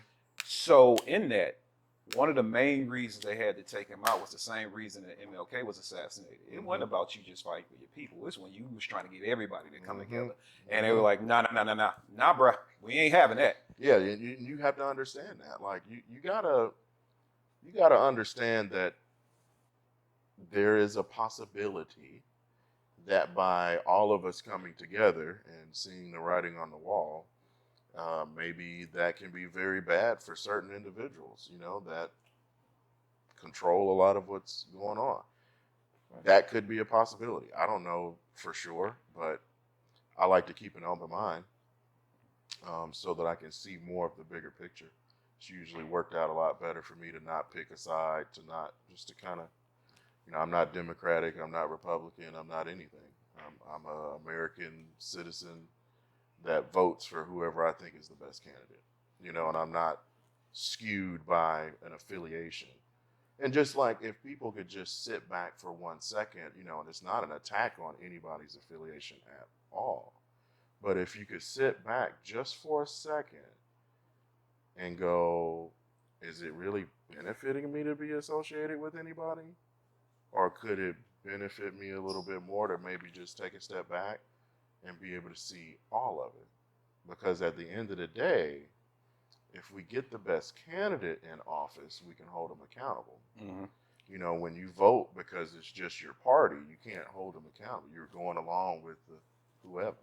That's why I told people about Trump. Like, be your own person. Be your own person. You can scream that, but when it come back to the 2A, I'm like, Trump did. Matter of fact, he hurt the Second Amendment. Yeah, exactly. People, they want to argue about that. Obama was better for the 2A. Yeah, literally. He talked a lot of smack. Yeah, he did, but he was better for it. All the stuff with the stocks and all that, nothing ever happened. Nope. But the bump thing, and I get it. I get it. I get it. I feel a different kind of way about that. We ain't gonna get into that, but I just, we got to be willing, this is what I wish, some of your viewers right now would do. And this is what I'm challenging a lot of everybody to do. Find somebody that looks a little different than you. Find somebody who thinks a little bit different than you and have a conversation. And maybe, and from my experience, when you're sitting across from somebody and you genuinely are giving a damn about what they're saying, right? Even if what they're saying is triggering you a little bit, when they see you actively trying to keep it under control, you know what I mean? They'll probably extend the same to you. And guess what? If they don't, that's fine. We have to keep doing it. We got to be willing to. Let me tell you, I got a lot of white friends. I got a lot of black friends, Asian friends, Hispanic, all of them. And because of the things with COVID in the last 2 years and all the racial tension and stuff, I've had conversations with white friends that I've been friends with for over a decade and learned some shit about them. Okay? Some was good. Some wasn't that favorable. We're still friends, though. You got what I'm saying? Because it's, I don't have to agree with everything you do. Now you out there doing some crazy, there's a line, obviously, right? But if anything, I appreciate you for your differences because I appreciate other people's culture. When it comes to racism, that is pure hatred that was taught. They weren't born that way. Somebody taught them that. Mm-hmm. So part of that education probably came from the home, their surrounding family members, the community they grew up in, the schools they went to, the friends they hung out with, and most importantly, can't leave out the media. Because when you're painting people of color as super predators, and then you've got a lot of white women coming out saying, yeah, these black dudes are raping the hell out of it, and all that, they're portraying us as animals. I get it. I get it. Then on top of that, you got your dad in your ear telling you about these niggas, nigga this, nigga that. Mm-hmm. It's taught. So how about we be adults about this situation and understand when they say that nigger stuff to me, yeah, it boils me too. I want to do a lot of things to them that if I described it out loud, I would be arrested, okay? But I've got to put that to the side, all right? And I've got to be willing to show and give you a live, different example of what you should expect from a person of color. I'm not going to call you outside your name. I'm not going to go upside your head, okay? But we're going to sit down and have a discussion. Why did you call me that? Why do you feel that way? Has anybody ever done that? He's a human. She is a human being. Let's talk. It was taught to them. Let's teach them something different. Because putting it in a rap song is one thing. Telling your homie is one thing. Sit down and talk to him when they're next to you. You ever dealt with a white person that you know don't really like you? I dealt with one a couple days ago. Moved my RV. Got a fifth wheel RV. I don't have a F450 no more. I sold it, right? So I need somebody to move it. Don't know the guy. Was given his number, and I'm saying this publicly, okay? Did know the guy was given the number by the campground. Okay, hey, this guy move it, $10, right? Texting the guy is getting weird. It's getting weird, all right? And to the point where I had to send a text and say, listen, I'm on my way. I just want you to move the RV, nothing more, nothing less. He was like, what he was saying was irrelevant. But I knew that there was probably going to be a good chance that there was going to be some attitude displayed when I got there. The area I'm going to, the black population is probably less than 5%. So I can guess who's going to probably be there. And when I got there, my suspicions were confirmed, okay? Mm-hmm. Real short, didn't want to look at me. He was actually looking at my RV like, this is nice. What do you know what I mean? What you doing with it? You can tell. Yeah. You can tell. I've been here on this earth long enough, and I've dealt with enough people, especially in law. I've dealt with tens of thousands of people in law enforcement. I know people. And I feel it coming up. And people say epigenetics isn't strong. I've never been a slave in my life. I have no idea what it's like. Zero idea. I don't go by that book shit because we all know that crap is altered half the time. So I've never been there, but it burns my soul. Okay? And I wanted to react a little differently. Even if I just said, motherfucker, you can leave. Okay? But no, I kept going. And for me, this is a big deal because I will usually tell you exactly how I feel and you can kiss my ass, But I kept my cool. I didn't allow his energy to further mess up my energy and mess up my day. You know what I'm saying? And by the end of it, he moved it. And by the end, he shook my hand and he apologized. He said, I'm sorry if I seemed like an asshole. I didn't say a word to him. All I said was thank you, right? He moved it. He was helping me get my outriggers down so he can pull off. Thank you. Regardless of you being an ass for whatever the reason is, right? Thank you. And he apologized like 3 or 4 times. Serious, man, I'm sorry. I'm a big guy, right? But it was strong. You could tell it was strong. And when I left, I thanked God for, I said, God, thank you for this opportunity. And thank you for the opportunity mainly to practice what I preach. Mm-hmm. Seriously. And I pray to God, man, that maybe that planted a seed. Maybe He'll talk to somebody else about that. Imagine when your mind is changed. That's how we're going to change it.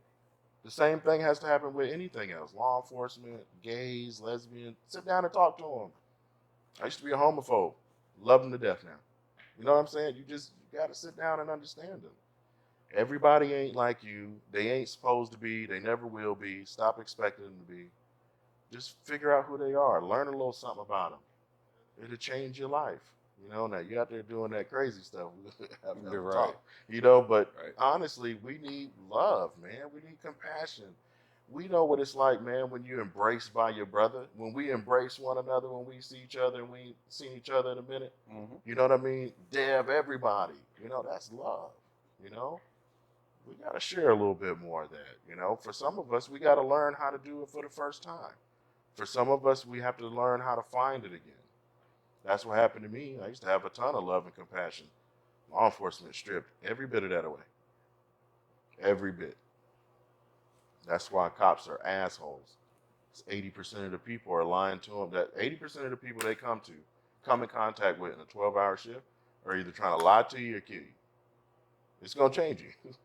You know, the problem is that we need the governments to understand this, and they need to be doing more about mental health. They need to be doing more about training. They need to do more about staffing instead of just saying, well, we need more people because of the calls. No, we need more people because this is destroying our officers mentally. We're destroying humanity. Literally, because these officers are past burnt out. You know, there's agencies where when the cop comes to work, there are 30 calls in the hole, meaning 30 calls that have been holding. There's places in this country where you can wait hours, days before an officer shows up. I think you make I mean, everything you said is profound. One thing that I want to strip out of that before we move on to the last part of the conversation is that media. Oh boy. I tell people all the time, like one of the first things I did when I was like 17 is I went to a trailer park and had a conversation with people. I've always been interested in people, right? Being this little civil rights advocate that I am. Yeah, man. Went to a trailer park, and I'm talking about these boys had all the opinions. That's right. Yeah. All the opinions. Now, what news network do you think they're watching? Right? So their opinion is, well, look, young man, you know, this is what you and your people do, and this is what you do. And I'm listening to them. Sure. I'm like, okay. I said, hey, can I ask you something? You think that we all, you know, one of the things he said was you're all on welfare and can't figure it out, blah, blah, blah. We're out here working hard. And I remember telling this guy, I said, you know, by the pure numbers, actually more people that look like you are on government assistance. That's correct. I said, now the problem is you have this opinion about people from my areas. But what you don't see, because they're not going to show you, is there are, even percentage-wise, there are just as many men getting up, going to their van or their pickup truck, being handymen, entrepreneurs, HVAC workers, everything else, getting up every day, working their butts off. So what you've been convinced is that you're the only person working hard, and everybody else 45 miles that way is just sitting on their ass all day, taking money, taking handouts, and complaining to the government about what's going wrong. Right. Now, what they're being fed is, oh, well, you know what? Those poor trailer park white folks, they hate you, they racist, they this and they that. You don't want nobody, they politics and nothing like them coming nowhere near you. That is the enemy. They got their dumb Confederate flags flying. That is the enemy over there. But you're being fed from the same sources, opposite ends. That's right. Because the more and more that they keep you delusional, and the more and more that you just don't have understanding, even if some of it is true, but the more that you don't understand it, then it all goes back to persuasion and politics. Sure. Right? Because, case in point, like we said earlier, if you mofos start talking and start figuring out 15% of the issue. That's right. And you start realizing that it's a non-issue. Yeah. The system will flip on its head. That's right. And when the system flips on its head, then they no longer have power. And well, that's why you got to get you a gun and learn how to use it. Yeah, absolutely. Yeah, straight up, you got to be able to protect that. And if people don't start to realize that, even if things don't get haywire and go all off the scales, then we're going to be somebody else. Me and you will probably be gone off this earth. Well, I know we will in 100 years. That's right. It'll be our kids having the same conversation. Yeah, man. So there is a conversation that I don't think happens enough. And it should happen more, because I think it's all love and positivity. And that's family. Yeah. I think in our society now, the nuclear family is being dismissed. It's Sure. not supposed to be a thing of importance. I think, really, it's you could tie it into the sexual revolution. Um, you could tie it into a lot of different things throughout recent history. But I think we've gotten to a point because of different variables now to where it's like, hey, man, you know, the the glue that holds us together, which this country, which I believe is family, Yeah. is now being told is not important, which I think is a overall function of trying to destroy the fabric of our society. Sure. Personally, however, you are a family man, so I want to shine some light on family for a second. Sure. So you mentioned earlier that hey, you're early in your law enforcement career, it was you and your wife, and you sometimes you sit at the table for 2 minutes, you get a call, you got to go. Yeah. But now that's different, right? Yeah. That's different, and you've welcomed your first child into the world, short time ago. So let's talk to us about that. How did it go specifically? How did it go from being, hey, it's just me and you, me and your spouse can do whatever you want to do when time permitted, to now you got this bundle. You got a little you running around the earth. How did that? What happened in that transition where it was this two of us, now it's three of us? It's a me. What did that feel like? What was that like? Well, the overwhelming thing was I didn't know I could love something this much. Oh wow, bro, it's different. It's different for sure. I never knew that I could love anything, a human being, anything as much as I do. The overwhelming thing after that was the need to protect that and the need to preserve that in an extremely overwhelming way, to the point to where I had to cut back. I had to tone that back. And I'm glad that you asked that story because first off, people need to understand this. I don't care if you was a cop. I don't care if you was in the military. I don't care what your armed professional job was. Just because you maybe didn't become a cop or join the military doesn't mean that you ain't the same dude or the same person. You have that protector mentality. So I'm bringing that up to say, regardless, if you're a protector, you're a protector. And when you have a child, it's extra. Oh God, it was too much. And I gotta take a couple steps back, man. I'm gonna lose my mind. You go to, so I'll give you a great example. Obviously, anytime we were in public, that kind of stuff. But like, if all the families together, all the nieces and nephews, friends, they bring their kids. We were at Piedmont Park, and only one of us, maybe two of us, had a firearm out of 20, maybe 30 counting all the kids. All the kids and everything, probably 30 people. So I'm like this. We're at a playground. It's a very large playground. People can come up from any area. They're snatching kids left and right, especially in places like that. And I was losing my mind. I was like, this is too much. We're wrapping this up. Let's go. Because I'm the only one that's paying attention. And I'm tired of it. But I finally got all that under control and let him be a kid. And it's better now. But the real overwhelming thing is now I have an opportunity to do it right. Honestly. I have an opportunity to do it right. I have an opportunity to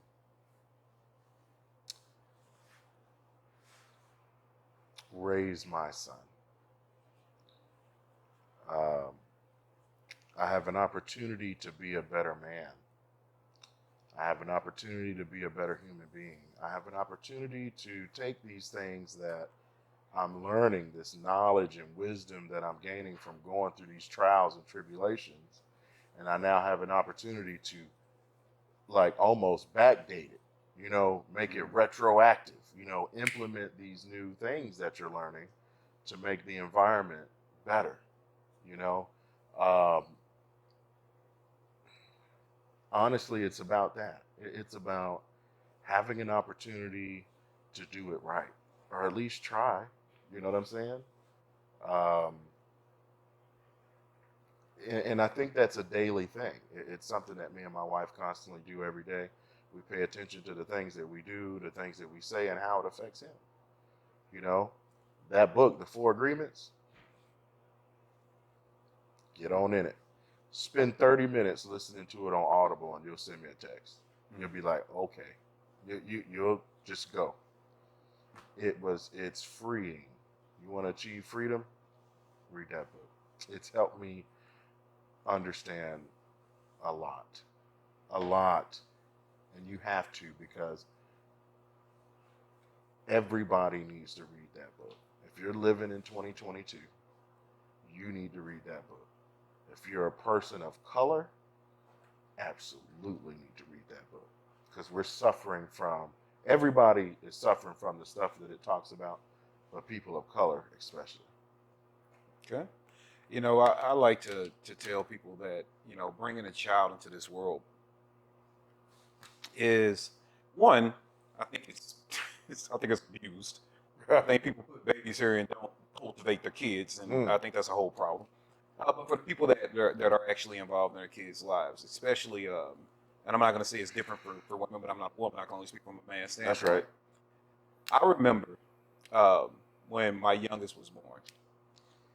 And you want to talk about a change immediately, and it was with traffic. Oh my God. Oh man, I put my baby in that back seat and was driving her home. Every time you bumped a stop sign, every time somebody was going above the speed, I was like enraged inside. Like, I got everything I've ever wanted in this car. Something I love so much. Hit my car if you want to. That's right. Put her in danger if you want to, and see what the result's going to be, right? And then, like you said, you got to dial that back a little bit, right? But I was same enraged. thing happened, dude. The day we left the hospital. We left the hospital, put him in the back seat on the passenger side in my wife's car. She got a little sedan. I'm behind her in my truck. We're leaving a food place, and this guy is driving in a parking lot, but he is driving beyond reckless. And he's just pulling forward, slamming on the brakes, putting it back in reverse, gassing it, slamming on the brakes. I mean, and coming within a foot or two of her car every time. So when he backed that thing up, I sped up and put my truck between them two and got out. And I asked him if he wanted to die today. Straight, never done nothing like that in my life, but you are right. You feel something come over you, man. Yeah, I had to get it under control. Yeah, it's dangerous. I'm serious. I think when people, it's one thing I really push to, I'm all about men and accountability, which is a whole nother conversation. I'll bring you back on for us to talk about that in depth. For sure. But with men and accountability, man, I think once you take a step back, and if you look at your spouse and you look at your kids, I think it'll humble you and create you all at the same time. That's correct. You know, I was looking at, you know, I look at my family, and I start absorbing everything that I am to them, because you take that for granted. Yep. You know, but I start absorbing that everything I am to them and everything that I mean to them. My daughter, I had two things happen with, and one of them you were a witness to, and I'll share this with the audience before we get out of here. You want to talk about out of control, and I did everything I could because I was around yourself and a bunch of other industry professionals. We were up in Tennessee at Protect One, Mike Waller's range, and we were having his inaugural opening day. And I got a phone call, said that my child was involved in a school shooting. That's right. Right. Yep. And you wanted, and what my insides were, because I wasn't there to protect them. That's right. Even though my little man did everything he was supposed to do, handled everything perfectly, I was thoroughly impressed. He took control. He called. He told people what to do. He helped his teammates out.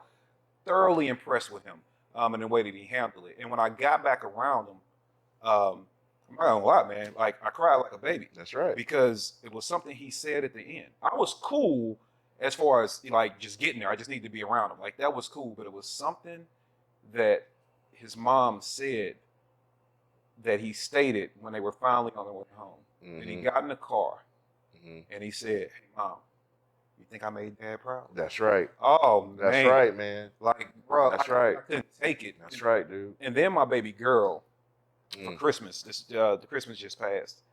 I'm always because my little beautiful queen is set to graduate high school at 16. Oh wow. She's excelled grades and skipped Oh grades, and wow. she's a little genius. And I'm Mm. always like, telling like, baby, you can't leave me. She's like, I want to go to school. I was like, my 16-year-old baby ain't leaving this state going to great. I'm going with you, right? That's right. Like, Yep. but she wrote me a little note for Christmas, and I don't remember it word for word, but in it it started off with, Dad, I love you and I'll never leave you.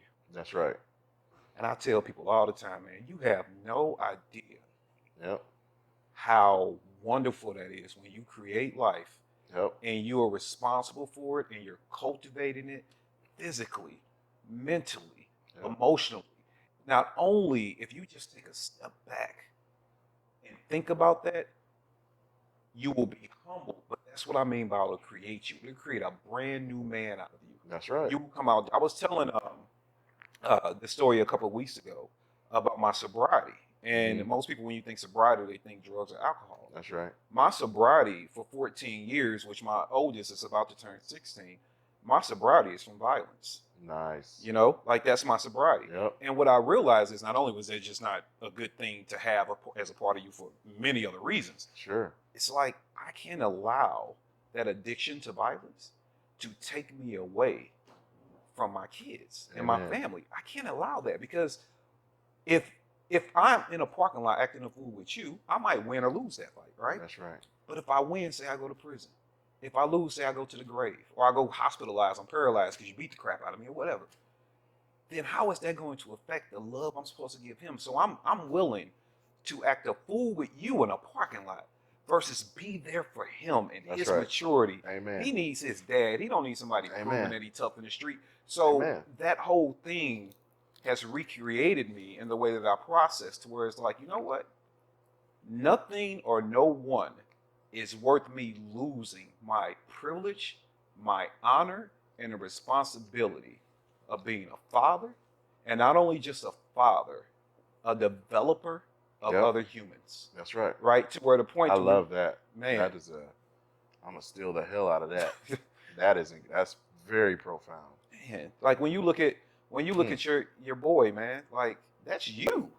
Yep. Right? He's gonna have your mannerisms. Yep. He's gonna act like you in a bunch of ways. Sometimes mama gonna want to kill him and you be like, well, I'm gonna sit this one out because that's right, yeah. That was that's me. Something I did.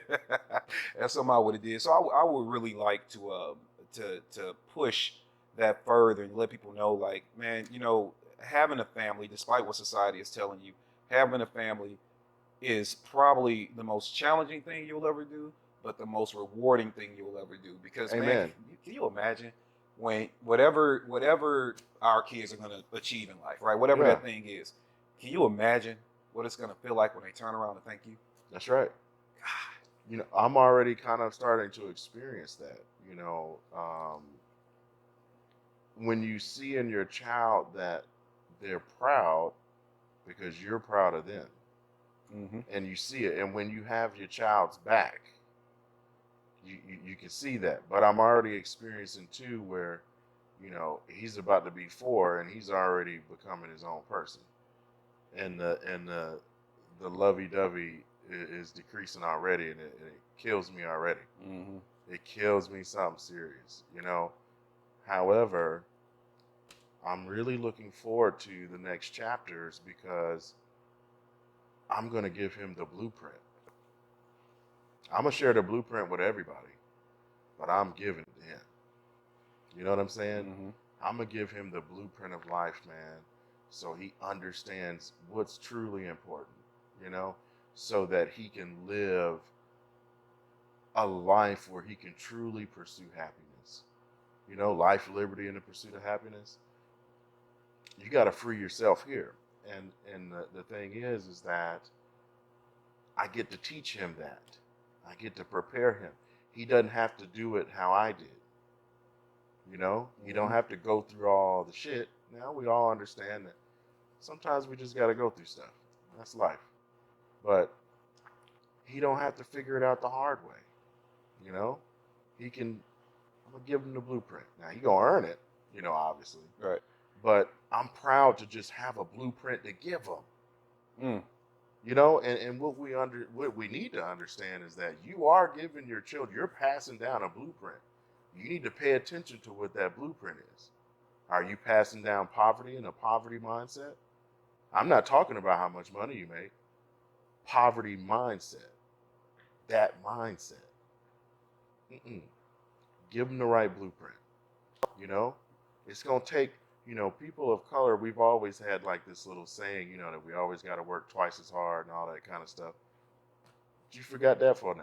Don't forget. Let's get to work. You know what I'm saying? But now we're going to change it. You know, period. Now we have a solution. And the solution is we just got to get back to being human. That's all. A little less of this, a little more of this. You know, especially people who look different than me. I sat across the table from a dude who used to be a KKK member. Most wonderful conversation I've ever had in my entire life. Best friend now is black. He ain't in KKK no more. But when he joined it, it was for different reasons. When he joined it, it was because in that rural area, they were the people who defended the people who couldn't stand up for themselves. It was mainly women who were being beaten and abused and stuff like that. Then when it went left, he's like, "No, I can't do that." You know, so I think it's important. You know, we're blessed because luckily there's still enough people alive where we can ask the horse, right? Right. You know, I want to hear from the horse's mouth. Forget Google, forget that book in school. Go ask them before they die. You know, Congressman John Lewis just died, and it burns my heart every time I think about it because 2 or 3 years ago, God put it on my heart where I need to go and talk to him. Because who else are you going to talk to that's going to tell you about Martin Luther King? Right. Who else is going to tell you about marching across a bridge and knowing they're going to get their butt beat, arrested, sprayed with hoses, dogs biting them? I was a canine handler. It hurts. Ain't no joke. Wouldn't nobody sign up for that today? No. Hey, man, we're going to go across this bridge. We doing it for our people. I'm like, man, get out of here. Yeah. You kidding me? Come on. They did it. They had no guns. They had no way to defend themselves. They had each other. There was a bunch of white folks in that crowd, too. Let's not truly forget. You know? Look, man, I feel a certain way about certain people, too, man. But look, we got to be able to talk. Serious. I can have a conversation with you and still not like some of the things that you do, but I'm going to love you. You know? It's like loving a person, but you don't have to love their sins. Nah. Right. I don't agree with a lot of things people do. But, you know, the alternative of disliking them and hating them and all that just sucks. So I'm not doing any of that no more. Agreed. You know what I mean? I want to be free. You know what I mean? Hey, to eat your life. Yeah, man. Like, I think we can get there. It's powerful enough. We still may have a chance. You know, we got to go up against social media. We got to go up against. Got to fight big the boys. internet. And if you sitting around here not thinking that you don't need to know how to use a gun for real, you better, because you flirting with trillions and trillions of dollars. Here's the last thing I'll say. My true hypothesis, and this is truly an educated, it's not a hypothesis, it's not a guess. This is an educated statement. It's not about pigment. It's about money. Powers that be, they treat white folks the same way. If they broke, them people in the trailer park, people that live in the Appalachians, West Virginia, those areas, mining people, it's worse. That is worse than what I see in the hood. It's bad. These people look homeless. White is white again. We need to open our eyes. It's not about the pigment anymore. Used to be. But even then, it was about the dollar because slaves were cheap labor. Okay, that's a business 101. You want to increase your profits? Cheap labor. Right. Produce it cheaper. Sell it at a higher cost. There you go. That's business. That's why you need to understand economics. You don't have to agree with the business, but you need to understand what's going on so you can be educated when you vote, educated when you buy fill in the blank. Because at the end of the day, when you understand economics and business, you understand that the consumer is truly who's in power. Because without the consumer, there are no profits. Okay? So be diligent about what you're doing. You don't have to do the whole cancel everybody. Just be diligent. That's all. Think about what you're doing a little bit. It's about the money. If you don't make money in this country, no one cares about you. No one cares about homeless people. Nobody cares about drug folks. Nobody cares. No one cares about mental health. If they did, they would stop closing down the mental institutions that are government ran. That's facts. Come on now. It ain't about the color of our skin. It never has been, ever. It's about money. It's about the dollar. All right. We turned it into all that other stuff. It's about the dollar, because I'm going to tell you something. When people think you got money, they treat you different. Absolutely. I don't care. And everybody watching this right now knows that for a fact. That's why this is not an educated guess. This is an educated statement. I've been on this earth long enough. I've been around billionaires and trillionaires and all them other folks. And I've been next to the poorest I've ever seen. I mean, poor. You cry.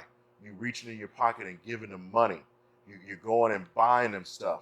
And you ain't got the money. Remember, I told you there were times where I'm at McDonald's getting a free meal or Chick-fil-A getting a free meal because I'm a cop and I didn't have the money to pay for it.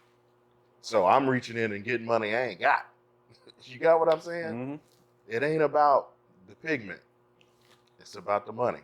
They treat white folks just as bad. They treat Hispanics just as bad. If enough Asians was here, they'd be treating them bad too. That's the truth, man. It's about the dollar and power. That's it. Get with the program. You need to know what's going on. Seriously. So we can stop these generational curses. You know what I thought about the other day? I know why. Here is an educated guess. Maybe companies like McDonald's and shit ain't gonna pay more than $14 and $15 an hour because they would drive away their biggest customer. If they started paying $20 and $30 an hour for people to work at McDonald's, would they buy McDonald's food? Absolutely not. Who's their biggest customer? The people that work for them. People in poverty. Yeah, people in poverty. Why would I do that? That's a bad business decision. You don't have to agree. You just need to know. Education should not stop. I didn't read a book from the time I got out of school till 2 years ago. Now I educate myself. I try to do it daily. Even if it's 20, 30 minutes. Educate yourself on what's going on. Put this down. Get out of social media for a second. This is a business owner telling you who uses social media as one of the main forms of marketing. Put this down. Put it down. Start speaking to people. I can't stand when I go to a restaurant, you see a family of four and all four on their phone. Get off of that. Educate yourself. Get in these books. Get you some self-help. Everybody needs some mental health.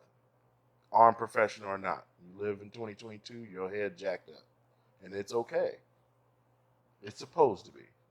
Okay? So that's what we got a lot of work to do. Yes, sir. We do. We got a shitload. Yes, sir. All right, man. Well, we didn't, which is cool because we got all kind of platforms talking about guns and stuff. We'll get around to it next time. But people are gonna learn a lot about you. Thank you. And oh no, Clint, man, look, it's good to get away from it sometimes. Dude, this is great. But people, one thing that you do is firearms, right? Oh, It's yeah. one of your professions. Yeah. So tell people how they can catch up with you, see all the cool stuff Provectus Group got going on, and how they can interact with Ken, MF, and Scott. Okay, number one place, yes, we do self-defense, firearm, tactics training, law enforcement, military, regular folks. We do it all, seminars, force on force, you name it. Number one place to get in contact with us and get all the information first before anybody else. So go on our website, provectusgroup.org, and join the Provectus Army. What's dope, we developed the Provectus Army. because we know how social media is with firearm companies and stuff like that. So we want to have more control of our content, and we want to make sure that we can maintain connection with our audience at all times because we're sharing life-saving stuff. So join the Provectus Army. It's free. And then we have paid versions too. But being a part of the Provectus Army, you get exclusive content that's only for them. They get all of our content 24 hours before the rest of the world. So you get to see it. And then paid members, and then you get exclusive merch. It's a long list of crap. But then the paid members, after those live videos go, after they get it 24 hours before, they get a one-on-one, or not a one-on-one, like a FaceTime session where they get to ask specific questions about the video live right then, right after. So a lot of the videos that we're putting out are like review type videos, and it's equipment that it hadn't come to the market yet or will be soon. And a lot of people have questions. Right. Now you get to ask the horse. You get to, hey, tell us what you thought about this. I noticed in the video you were doing this. Talk to me about it. So we're doing things different. That's where you can keep in contact with us. Obviously, Instagram, Facebook, YouTube. But our website is where it's at. All right. That's where it's at. Thank you, man. No, This is man. dope. Thank you. Appreciate you coming This on was today. legit. Yeah, it was a good convo, man. All right, guys. I appreciate you for tuning in to the first episode of Stogies and Straps. Many more to come. Please share this. Engage. Ask your questions below. I'm pretty sure Ken himself will be looking at the comments. So if you got questions, you want to engage, do that. It's been great being with you guys. It's been great being with you, brother. Glad we got to sit down after, I don't think we've had a talk in like 3 months or something. That's right. But it was good to sit down with you. And till next time. That's right. Follow this man. You don't want to miss what he's doing. I'm serious. Follow this man. You ain't even got to be in the guns. You just got to want to be around good people and want to hear from good. Follow this man. We're moving mountains, bro. Yeah. Dude, this is legit. Yeah. Humble by your kind words, and ditto goes right back. We out, good peoples. This is dope, man. Hey, man, for real, for real. Drake.